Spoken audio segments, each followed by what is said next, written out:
Assalamualaikum warahmatullahi wabarakatuh. Kembali lagi kita berada di channel Bicara Baik, tempat kita berbagi inspirasi dan cerita tentang hal kebaikan yang ada di Kabupaten Bantaeng. Malam ini kita bersama dengan Ibu Nahajrah. Beliau adalah salah satu petugas promosi kesehatan di Dinas Kesehatan Kabupaten Bantaeng.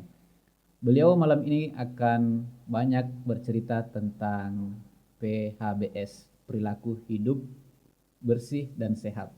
Ini yang PHBS ini adalah salah satu kegiatan di Dinas Kesehatan yang dilakukan secara rutin setiap tahun untuk membangun perilaku sehat dari rumah. Langsung saja kita bersama Ibu Nahajrah. Assalamualaikum Bu Nahajrah. Waalaikumsalam warahmatullahi wabarakatuh. Bagaimana kabarnya nih Bu? Ya, alhamdulillah seperti yang kita lihat sehat. Tentu harus sehat kalau dari Dinas Kesehatan. Sebenarnya seperti apa PHBS ini Bu? Jadi perilaku hidup bersih dan sehat itu kan singkatan ya. PHBS disingkat menjadi PHBS. Dikatakan perilaku hidup bersih dan sehat itu adalah merupakan semua perilaku kesehatan yang dilakukan atas kesadaran sendiri. Kesadaran sendiri dalam melakukan kegiatan-kegiatan ini, bukan paksaan ataupun tekanan. Jadi atas dasar sendiri oleh anggota keluarga ataupun keluarga itu di dalam melakukan kegiatan ini. Jadi semua anggota keluarga itu dan berperan aktif di dalam kegiatan-kegiatan kesehatan yang ada di masyarakat. Jadi dia melakukan kegiatan kesehatan dengan sadar. Jadi sadar, jadi bukan karena paksaan, kesadaran sendiri. Kesadaran sendiri untuk menolong dirinya di bidang kesehatan itu. Untuk menolong keluarganya. Dari sekitar rumah dulu. Iya, dari diri, anggota keluarga dan masyarakat. Juga berperan aktif dalam masyarakat. Seperti apa sebenarnya perilaku-perilaku yang sehat itu, yang setiap saat disosialisasikan ini, yang penting? Perilaku hidup bersih dan sehat itu di masyarakat sebenarnya banyak sekali ya. Gitu ya. Dalam diri kita sendiri dulu. Dalam diri sendiri misalnya mandi itu perilaku hidup bersih dan sehat. Terus yang mencuci itu kan perilaku, menyapu, kemudian mengkonsumsi yang namanya kapsul vitamin A, tablet Fe, kemudian mengkonsumsi garam beriodium, itu ya semua adalah perilaku kesehatan. Berolahraga, mengkonsumsi gizi seimbang, itu kemudian membersihkan lingkungan, itu adalah merupakan perilaku kesehatan. Kalau sejauh ini di Kabupaten Bantaeng secara umum seperti apa PHBS ini diberlakukan oleh masyarakat? Alhamdulillah ya, di awal-awal sih memang namanya suatu perubahan perilaku bukan instan atau secepat yang membolak-balikkan telapak tangan. Tidak mudah. Tidak mudah, apalagi kalau sudah menjadi tradisi di tengah keluarganya. Nah itu perlu upaya, memang kita proses dan melakukan pendekatan-pendekatan, membuka wawasan-wawasan itu untuk merubah perilakunya, itu memberikan contoh, memberikan analog yang mudah dipahami oleh masyarakat. Terkadang karena dia tidak melakukan kegiatan kesehatan itu karena ketidaktahuan tentang manfaatnya. Misalnya orang enggan ke posyandu misalnya. Ngapain ke posyandu? Itu kan hanya menyakiti anak yang tadinya tidak apa-apa dibawa ke posyandu, terus dia menangis, akhirnya demam karena divaksin misalnya. Akhirnya itu tidak mengetahui. Setelah dia tahu manfaatnya vaksin, akhirnya seperti itu ternyata. Akhirnya dia mau dengan rela dari jauh dia bawa anaknya ke sarana posyandu misalnya, seperti itu. Sarana posyandu. Perilaku lainnya Kak, misalnya mencuci tangan yang standar-standar seperti itu, kira-kira seberapa persen dari data di Dinas Kesehatan tentang perilaku-perilaku yang sudah dilakukan masyarakat? Kalau dulu cuci tangan itu kita sudah lama dalam hal perilaku bersih dan sehat. Untuk indikator ke-6 itu cuci tangannya susah. Itu indikator ke-6 ya Kak ya? Indikator ke-6 dalam PHBS rumah tangga. Nah ini agak susah kita bilangin begini, ya gitu. Tapi sekarang tanpa disuruh pun sudah menyiapkan sendiri kan. Gitu kalau dibandingkan sekarang itulah ada juga dampak positifnya dari pandemi ini ya. Pandemi. Itu efek pandemi ya, efek pandemi. Sehingga tanpa disuruh pun dia sudah dengan sadar dia menyiapkan sarana cuci tangan dan melakukan cuci tangan dengan benar. Dulu asal-asalan mungkin, sekarang dia harus sela-selanya ini itu sudah sesuai dengan yang diharapkan oleh tenaga kesehatan. Kalau cuci tangan itu indikator ke-6, berarti ada indikator lainnya, Kak? Apa indikatornya? Ya, kalau boleh jadi, tahu. PHBS rumah tangga itu kan 10 indikator ya. Oh, ada 10, Kak? Ada 10 indikator. Yang pertama itu ada persalinan ditolong oleh tenaga kesehatan di fasilitas kesehatan. Jadi tenaga kesehatan di fasilitas kesehatan. Terus yang kedua itu bayi konsumsi ASI eksklusif. ASI eksklusif. Jadi artinya ASI bayi ini mengkonsumsi ASI saja dari usia 0 bulan hingga 6 bulan.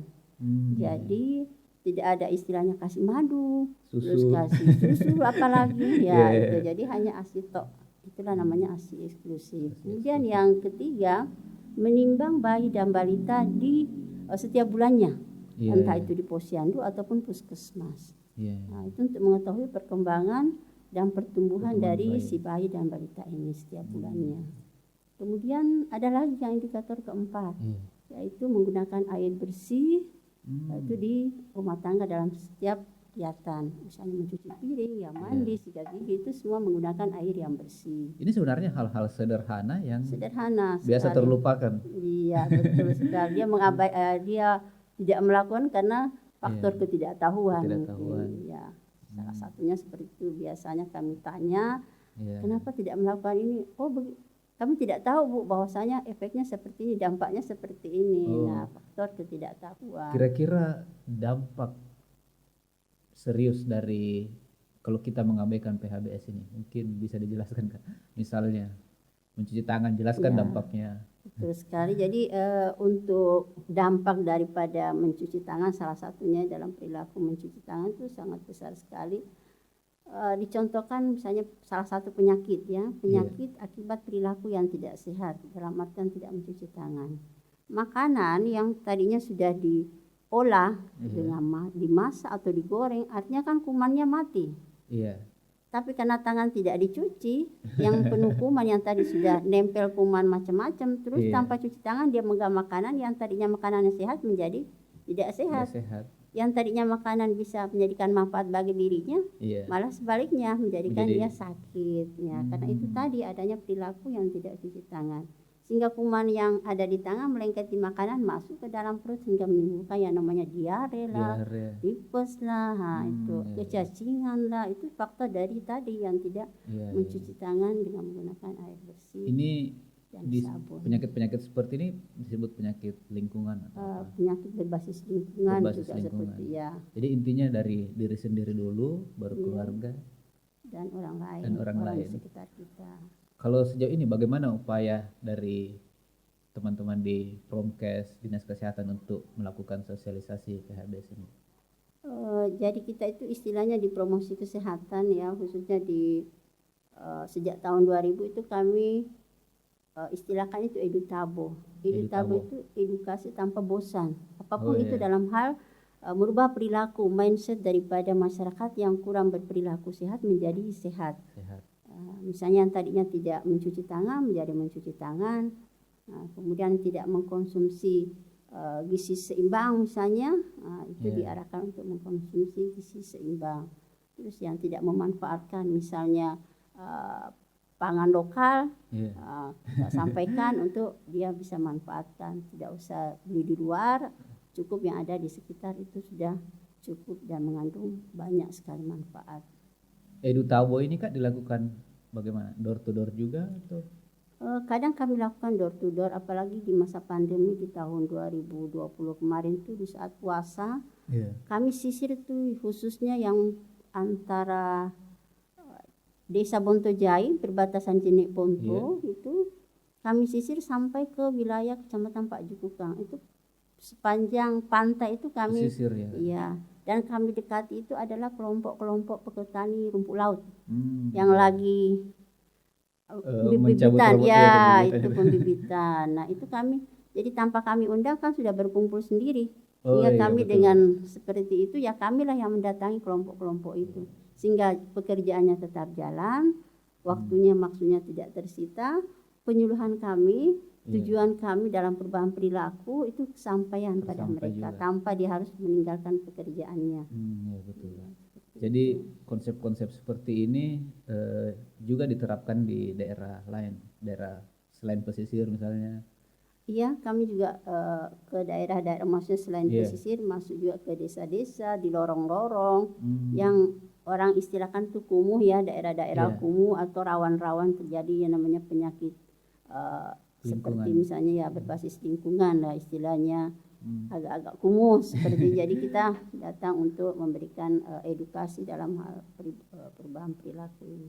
Kalau izin Kak, kalau dia dari peta dinas kesehatan, daerah yang masuk kategori rawan ini di seputar mana? Apa pesisir atau di mana?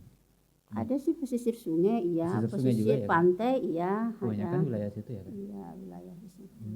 Jadi artinya kami prioritaskan selalu yang rawan-rawan. Kalau misalnya daerah Jalan Raya Lanto, jalan itu kan sudah artinya orangnya juga Sudah paham. ya sudah paham ya. Kalau yang daerah-daerah itu ya pesisir pantai, pesisir sungai itu yang agak kami maksudnya perhatikan ya, agak lebih dari yang tadi itu, yang daerah-daerah seperti Raya Lanto ataupun yang jalan poros.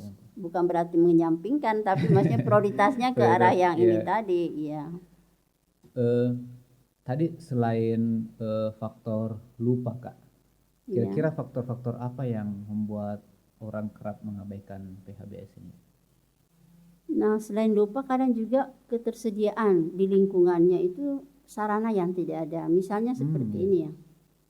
Cuci tangan ya, habis main cuci tangan. Terus sarana cuci tangannya enggak ada. Terus gimana anunya? Atau misalnya makan sayur ya, harus kan makan sayur ya, sayur. Makan sayur tapi sayurnya enggak ada yang disiapkan. Gimana makan sayur gimana, pasti larinya ke Indomie ya. Seperti Gitu ya, itu. Kak, terkait ada berbagai studi tentang penyakit lingkungan ini. Itu juga katanya berkaitan dengan iklim. Tidak sekedar PHBS juga sih sebenarnya. Menurutnya bagaimana dari kacamata dinas kesehatan? Sebenarnya sih artinya bertepatan. Kalau biasanya itu musim hujan di awal tahun, biasanya akhir tahun dan awal tahun itu identik dengan buah. Musim mangga, musim ini ya. Kemudian juga pada musim itu lalat juga merajalela ya. Biasanya kalau pembiasaan ya, kalau makan mangga terus kotorannya sampah-sampahnya itu ya kadang dibuang sembarang sehingga ya mengundang lalat. Berarti tetap terkait dengan PHBS juga ya? Terkait dengan PHBS. Perilaku buang sampahnya mangga sih oke, sehat, tapi ya itu tadi sampahnya itu. Sampahnya itu. Kak, ada indikator-indikator yang tadi yang terkait dengan penyakit menular. Ada penggunaan air bersih, cuci tangan dengan sabun, terus ada toilet yang sehat, dan larva, menghilangkan larva. Sejauh ini yang 4 indikator penting ini sejauh mana Kak upaya untuk mengedukasinya ini Kak? Kalau di kami itu ada namanya bidang P2. Bidang P2 itu ada namanya surveillance. Surveillance itu artinya mata-mata. Jadi di kesehatan itu ada mata-mata ya, mata-mata. Dia punya tim mata-mata juga. Mata-matanya juga surveillance-nya itu loh. Kok bisa terjadi ini? Coba survei apa penyebabnya. Nah, ini dia mungkin. Terjadi ledakan misalnya DBD, wah karena di sini banyak sekali penampungan yang tidak pernah dikuras atau banyak genangan-genangan air sehingga tempat perkembangbiakan daripada larva atau jentik-jentik nyamuk DBD, Aedes aegypti ini, di sini nih sarangnya ini ternyata artinya perindukannya ini sehingga bisa terjadi wabah DBD dan sebagainya atau malaria. Kalau di sini sih bukan daerah endemik malaria ya, karena kita rawan kita kurang empang ya, biasanya kan yang banyak empang seperti Jeneponto dan Bulukumba itu kan ya. Daerah tambak begitu ya Kak? Iya, tambak. Kak, mungkin ada juga kaitannya PHBS ini dengan upaya pencegahan COVID-19? Ya jelas ada kan yang tadi cuci tangan dengan menggunakan air bersih dan sabun. Nah itu dia. Sehingga dalam prokes yang 5M ya, menggunakan masker, jaga jarak, cuci tangan. Nah itu dia cuci tangannya itu penekanannya. Karena dari tangan ini yang bisa sudah tadi ngerayap mana mungkin ada virus di situ tadi, terus kita pegang tanpa cuci tangan, terus pegang hidungnya, dihiruplah, akhirnya ya masuk ke paru-paru. Terkait dengan protokol kesehatan juga itu. Prokes ya, sehingga masukkan prokes itu CTPS-nya itu ya. Oke, izin terakhir ini mungkin Kak, sebelum ditutup, mungkin ada pesan khusus kepada masyarakat terkait upaya PHBS ini dari diri sendiri untuk Bantaeng dan dari Bantaeng untuk Indonesia misalnya. Ya. Jadi pesan kami terhadap masyarakat ya, khususnya Kabupaten Bantaeng, kami berharap pembudayaan dari perilaku hidup bersih dan sehat ini dimulai sejak dini pada anak-anak. Seperti tadi pembiasaan untuk mencuci tangan ya kita siapkan sarananya. Sebelum makan cuci tangan dulu, bukan kobokan biasa ya, itu basahin tangan. Itu dengan air. Kita siapkan wastafel di samping meja makan sehingga anak-anak mau karena sudah ada sarananya. Kadang disuruh tidak mau karena tidak ada sarana. Jadi pembudayaan sejak dini dalam PHBS di lingkungan rumah tangga dulu. Sehingga dia keluar, kalau sudah terbiasa di lingkungan keluarga, insya Allah keluar itu entah dia di tempat kerjanya, di sekolahnya, di lingkungan mainnya, itu dia selalu berperilaku hidup bersih dan sehat. Jadi pembudayaan dimulai sejak dini. Jadi kalau sudah pembudayaan mulai dari anak-anak, insya Allah besar nanti gitu ya. Ya, insya Allah. Sehingga terbentuklah rumah tangga yang ber-PHBS, menjadi kampung yang sehat, akhirnya menjadi kecamatan sehat, kabupaten sehat, menjadi Indonesia sehat tentunya. Ini juga terkait dengan kabupaten sehat ya untuk Bantaeng Kak. Oke. Ya, terima kasih Kak diskusi kita malam ini. Mungkin kita akan banyak berdiskusi di lain waktu terkait PHBS ini.